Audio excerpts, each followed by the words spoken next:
कृषिका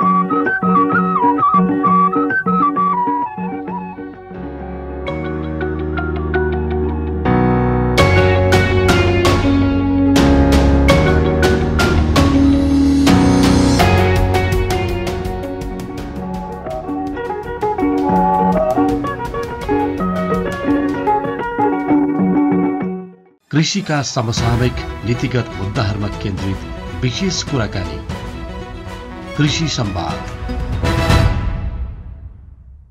नमस्कार, कृषि संवादमा स्वागत गर्दछु। म नरेश न्यौपाने।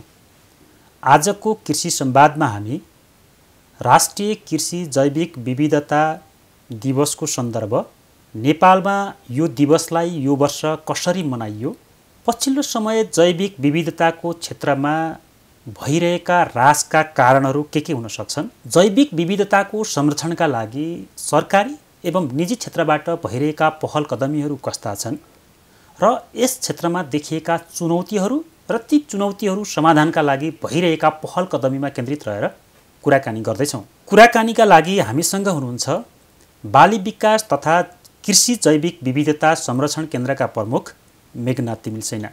यहाँलाई कृषि संवादमा स्वागत छ। हस्, धन्यवाद, नमस्कार। यहाँहरूले कृषि जैविक विविधता दिवस मनाउनु भयो, यो सप्ताहव्यापी चल्यो। यो वर्ष यो दिवस कसरी मनाउनु भयो, यहीँबाट संवादको प्रारम्भ गरौँ। अब यो राष्ट्रिय कृषि जैविक विविधता दिवस, यो दोस्रो राष्ट्रिय कृषि जैविक विविधता दिवस मनाउँदैछौँ। गत वर्षबाट कृषि जैविक विविधताको महत्त्वलाई अझ बढी चाहिँ व्यापक बनाउने, सचेतना फैलाउने र यो कृषि जैविक विविधताको संरक्षण र दिगो उपयोगमा अझ ठोस कामहरू गर्ने यो महत्त्वकै हिसाबले दिवस मनाउने किसिमबाट गत वर्षबाट सुरु गरियो। गत वर्ष राष्ट्रिय कृषि जैविक विविधता वर्ष नै मनाइयो वर्षभरि र गत वर्षको चाहिँ नेपाल सरकारको निर्णयअनुसार प्रत्येक वर्ष माघ 1 गतेलाई राष्ट्रिय कृषि जैविक विविधता दिवस र यो दिवस सप्ताहव्यापी रूपमा मनाउने भन्ने निर्णय भएअनुसार यो वर्ष माघ 1 गते माननीय मन्त्रीज्यूको कृषि जैविक विविधताको बारेमा गोरखापत्रमा शुभकामना सन्देश प्रवाह गरियो। त्यसै दिन रैथाने एग्री प्रडक्ट नेपाल भन्ने संस्थाको सहकार्यमा टोखा नगरपालिकामा बुढा नीलकण्ठ नगरपालिका र टोखा नगरपालिकालाई पाएक पर्ने गरी उहाँहरूले एउटा रैथाने बालीको बिक्री प्रवर्धन गर्न हाट बजारको समुद्घाटन बागमती प्रदेशको कृषि तथा पशुपक्षी विकास मन्त्रीज्यूको प्रमुख आतिथ्यतामा गर्नुभयो। विभिन्न रैथाने बालीहरू प्रदर्शनी गरिएको थियो र त्यो रैथाने बालीको परिकारहरू समेत उपभोग गर्ने गरी पहिलो दिन हामीले मनाइयो। त्यस्तै गरी दोस्रो, तेस्रो, चौथो गरी हामी 7औं दिनसम्म मनाउँछौँ। त्यसमा मूल समारोह चाहिँ 4 गते कृषि विभागको सभा हालमा माननीय मन्त्रीज्यूको प्रमुख आतिथ्यतामा मूल समारोह आयोजना गरियो र त्यो सँगसँगै कृषि विभागकै परिसरमा स्थानीय र रैथाने बालीहरू उत्पादन गर्ने सामुदायिक बिउ ब्याङ्कहरू, सामुदायिक बिउ ब्याङ्क सङ्घ र विभिन्न चाहिँ गैर सरकारी सङ्घ संस्था र निजी उद्यमीहरू जो गाउँमा उत्पादन भएको रैथाने र स्थानीय बाली सहरसम्म पुर्याएर प्रशोधन र बजारीकरणमा सहयोग गर्नुभछ, उहाँहरूको प्रदर्शनी स्टल राखेर त्यो अवलोकन गराउने काम पनि गरियो। 4 गतेको दिन स्थानीय र रैथाने बालीको उत्पादन र यसको संरक्षण र प्रवर्धनमा योगदान पुर्याउनु भएका समूह सहकारी संस्थाहरूलाई सम्मान गर्ने कार्य गरियो। 6 वटा सामुदायिक बिउ ब्याङ्कहरूलाई प्रति संस्था रु 5000 नगद र सम्मान पत्र र उद्यमीको हिसाबले कृषि जैविक विविधता पुर्याउने सहयोग पुर्याउनु भएको एकजनालाई रु 10,000 र सम्मान पत्र साथ हामीहरूले सम्मान गऱ्यौँ। त्यस्तै गरी हामीले रेडियो, टेलिभिजन, संवाद कार्यक्रमहरू, विभिन्न ठाउँमा मेला, महोत्सवहरू, यी कार्यक्रमहरू पनि विभिन्न सङ्घ संस्था, स्थानीय पालिकाको सहकार्यमा गरिएको छ भने प्रादेशिक र स्थानीय तहमा पनि विभिन्न कार्यक्रमहरू गर्नको लागि कृषि विभागका महानिर्देशकज्यूको अध्यक्षतामा बसेको मूल समारोहले निर्णय गरेर उहाँहरूलाई नै अनुरोध गरेका छौँ। 7वटा प्रदेश र धेरै पालिकाहरूमा यो सप्ताहव्यापी रूपमै केही न केही कार्यक्रमहरू चाहिँ उहाँहरूले सञ्चालन गर्नुभएका, सचेतना बढाउनुभएका, किसानहरूलाई सम्मान गर्नुभएका चाहिँ समाचारहरू जो हामीहरूले विभिन्न सञ्चार माध्यमहरूबाट सुनि नै रहेका छौँ। यसरी यो वर्षको दोस्रो राष्ट्रिय कृषि जैविक विविधता दिवस चाहिँ मनाइरहेको छ। पछिल्लो समय यो नेपालको कृषि जैविक विविधताको क्षेत्रमा राम्रो हुने भन्दा पनि त्यो क्षेत्र सबल हुने भन्दा पनि निरन्तर ह्रास भइरहेको छ हैन। क्षयीकरण जस्तो अघि यहाँले रैथाने बालीको कुरा गर्नुभयो, ती रैथाने बालीहरू आज दुर्लभ, कतिपय रैथाने बालीहरू दुर्लभ बन्दै गइरहेका छन् भन्ने कुरा आइराखेको छ हैन। यसको संरक्षण सम्वर्धनका लागि भइरहेका प्रयासहरू चाहिँ कस्ता छन्? कृषि जैविक विविधता भन्दाखेरि हामीहरूले 6वटा सम्भागलाई बुझ्नुपर्छ क्या। जस्तो कृषि बाली वस्तु, बोट बिरुवाहरू, पशु पक्षी, मत्स्य र जलचर जीवहरू, घाँसे बाली, कृषि महत्त्वका किराहरू र सूक्ष्म जीवहरू। यी 6वटामै किसानहरूको परम्परागत ज्ञानता छ नि, परम्परागत प्रविधिता छ नि, त्यसैबाट उत्पादन गर्नुभएको उपजहरू हामीले उपभोग गरेका हौँ नि। हो यो हिसाबले हेर्दाखेरि पहिलाका पुराना बोट बिरुवाहरू, वनस्पतिहरू, जलचरहरू, पशुपक्षीहरू यिनीहरूको प्रजातिहरू र जातहरूको हेर्नुभयो भने धेरै नै लोप भएको चाहिँ हामी सजिलैसँग अनुमान गर्न सक्छौँ। बढी उत्पादन चाहिँ अहिलेको आवश्यकता पनि हो।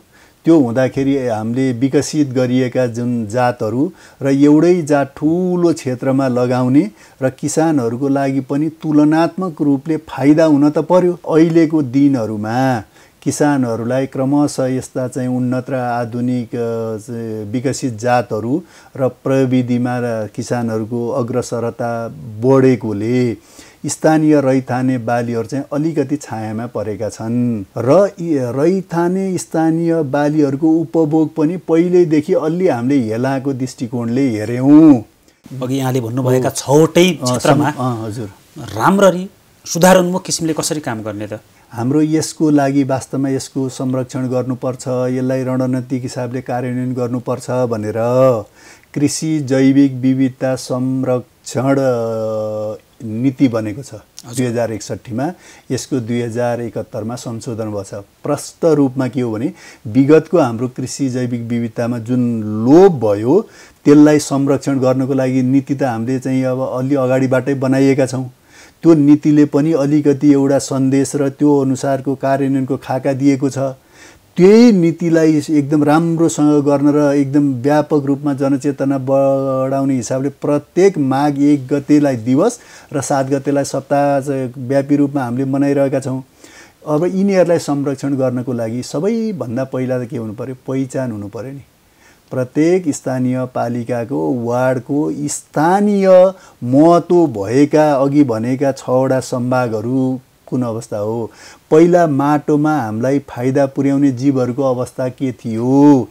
ती माटोमा फाइदा पुर्याउने जीवहरूको लागि हामीहरूले प्राङ्गारिक रूपमा त्यो माटो कतिको मलिलो बनाउँथ्यौँ। अहिले रासायनिक प्रयोग गर्दै जाँदाखेरि माटो कति प्रदूषण भएको छ? सूक्ष्म जीवाणुहरूको अवस्था कस्तो छ?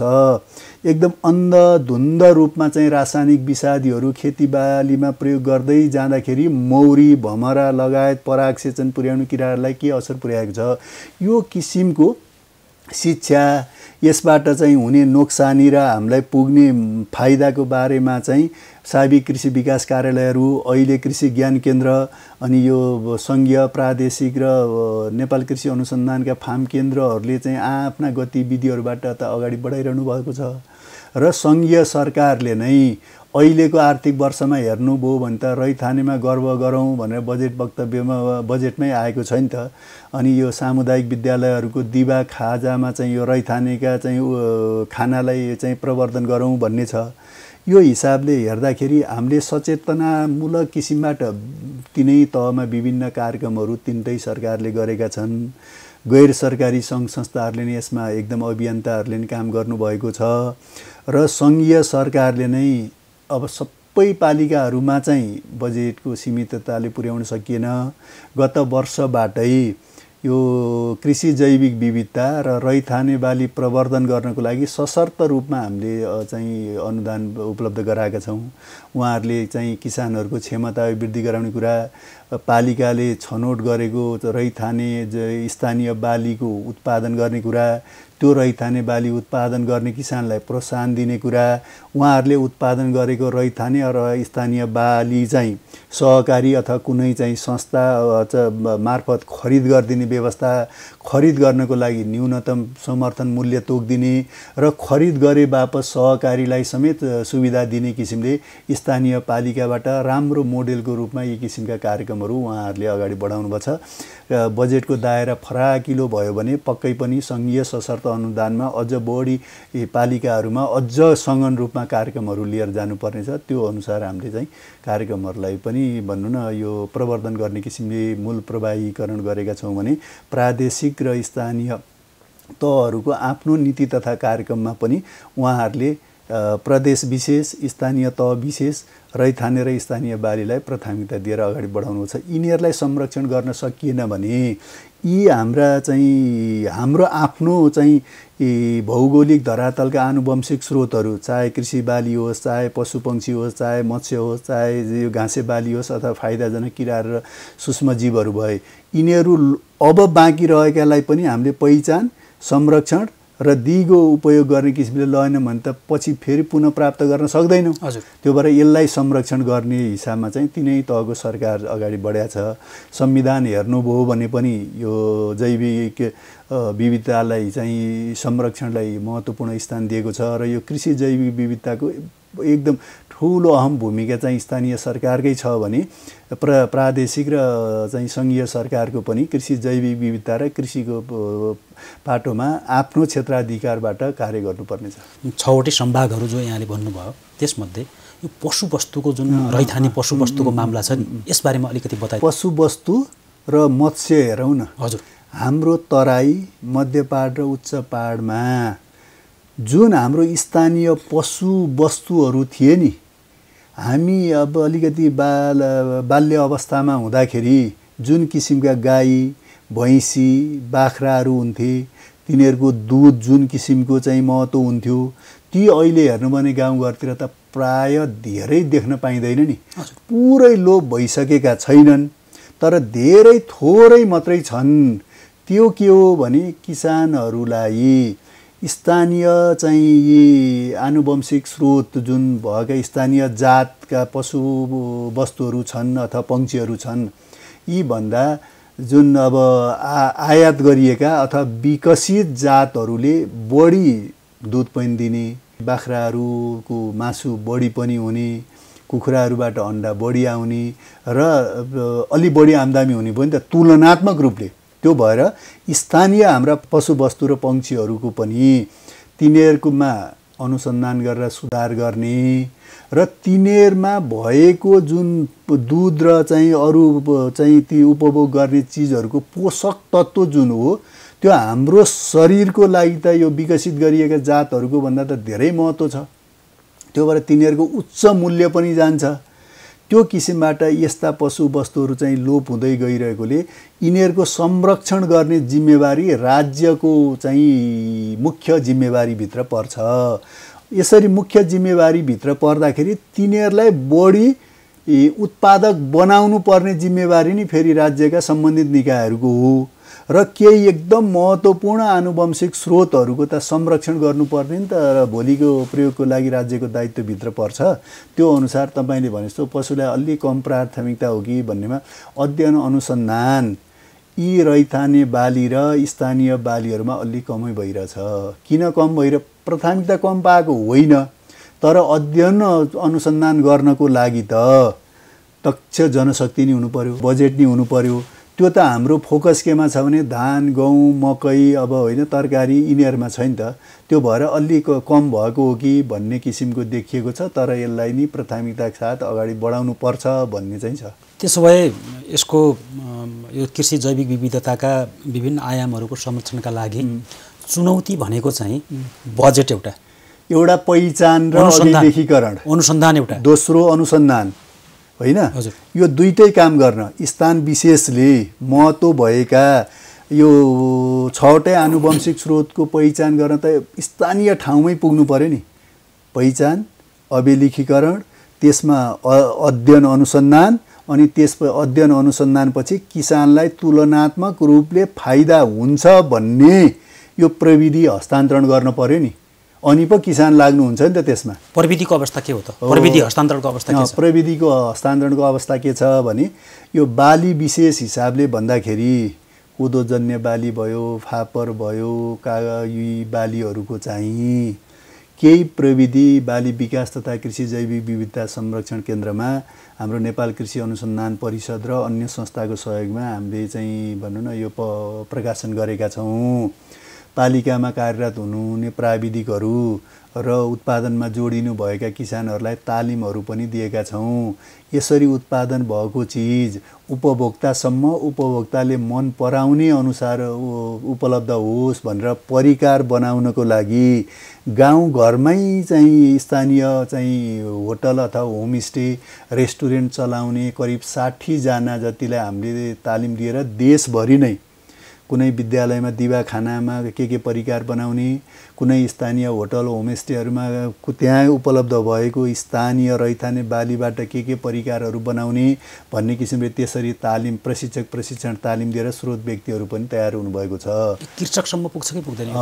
यो उत्पादन गर्ने काम चाहिँ सिधै कृषकसम्म पुग्छ। त्यो चाहिँ स्थानीय तह मार्फत पुग्छ। हामीहरूले सशर्त वित्तीय हस्तान्तरण बजेट पठाउँछौँ। स्थानीय पालिका र प्रदेशले पनि आफ्नो बजेटबाट बजेट कार्यक्रम राख्नुहुन्छ। त्यो चाहिँ प्रत्यक्ष किसानकोमा पुग्ने भयो। किसानले उत्पादन गरेको चिज त उपभोक्ताको जिब्रोसम्म त मिठो हुने गरी पुग्नु पर्यो नि त। त्यो गर्नको लागि त परिकारको विविधीकरण सम्बन्धी तालिम पनि चाहियो। स्थानीय हिसाबले उत्पादन जुन गरिरहनु भएको छ परिकारहरू बनाइरहनु भएको छ त्यसलाई अझ हाम्रो नेपाल कृषि अनुसन्धान परिषद खाद्य यो प्रविधि तथा गुण नियन्त्रण विभागको विभिन्न चाहिँ भनौँ न डिभिजन कार्यालयहरू छ, त्यो उहाँहरूका विज्ञ सरहरू लगाएर तालिम दिएर त्यसरी प्रशिक्षकहरू तयार गरेका छौँ। अन्तमा यहाँहरूले यो वर्ष सप्ताहव्यापी रूपमा यो जैविक विविधता दिवस मनाउनका लागि एउटा नारा तय गर्नुभएको छ। कृषि जैविक विविधता हाम्रो अमूल्य सम्पदा, संरक्षण एवं दिगो उपयोग हाम्रो प्रतिबद्धता। यो नाराको सान्दर्भिकताबारे बताइदिनुहोस् न। कृषिको हिसाबले, खाद्यको हिसाबले अब घटिरहेको अवस्था छ है। अब लोपोन्मुख भएकालाई संरक्षण र दिगो उपयोग हामी सबैको साझा प्रतिबद्धता हुनुपर्छ भनेर संरक्षण र दिगो उपयोग हाम्रो प्रतिबद्धता। गाउँमा रहेको स्थानीय र रैथाने बाली सहरसम्म ल्याएर उपभोक्ताले कस्तो खोज्नुहुन्छ भनेर विभिन्न चाहिँ अध्ययन अनुसन्धान खोज गरेर उपभोक्तासम्म चाहिँ पुर्याइदिनको लागि निजी क्षेत्र अभियन्ताहरूले ठुलो महत्त्व खेल्नुभएको छ। यो सबैले हुँदाखेरि यसको सान्दर्भिकता एकदमै बढी छ। सबैले यो कुरा मोटामोटी चाहिँ बुझ्नु भएको चाहिँ छ, तर व्यवहारमा र हाम्रो खाने बानी परिवर्तन भएको छ। यसमा केही सुधार गरेर हाम्रो आउने खानाको प्लेटमा क्रमशः केही स्थानीय र रैथाने बाली राख्न सकियो भने यो काम फेरि सबैभन्दा सजिलो। हाम्रो मन्टेसोरीमा पढ्ने छोराछोरी नाति नातिनाबाट त्यहाँको शिक्षिकाहरूलाई सिकाएर अगाडि बढाउने भने सजिलैसँग जान्छ। यो प्रयास सामुदायिक विद्यालयको दिवाखानामा गरिएको छ। शिक्षकहरूलाई पनि त्यही किसिमले ओरिएन्टेसन दिएको छ। अब हामी साना मन्टेसोरीका चाहिँ बाबु नानुहरूलाई कस्तो किसिमबाट गर्न सकिन्छ भन्ने किसिमले प्रत्येक घरबाट सुरु गरियो र मबाट सुरु गरियो भने परिवर्तन गर्न सकिन्छ। यो नारा एकदम सान्दर्भिक रूपमा छ। हस्, यहाँले आफ्नो महत्त्वपूर्ण समय कृषि संवादलाई उपलब्ध गराउनु भयो। यहाँलाई धेरै धेरै धन्यवाद। हस्, यहाँहरूलाई पनि धेरै धेरै धन्यवाद। आजको कृषि संवादमा हामीसँग कुराकानी गर्दै हुनुहुन्थ्यो बाली विकास तथा कृषि जैविक विविधता संरक्षण केन्द्रका प्रमुख मेघनाथ तिमिल सेना। आजलाई कृषि संवाद यति नै। कार्यक्रमबाट हामी सबैलाई आज्ञा दिनुहोस्। नमस्कार।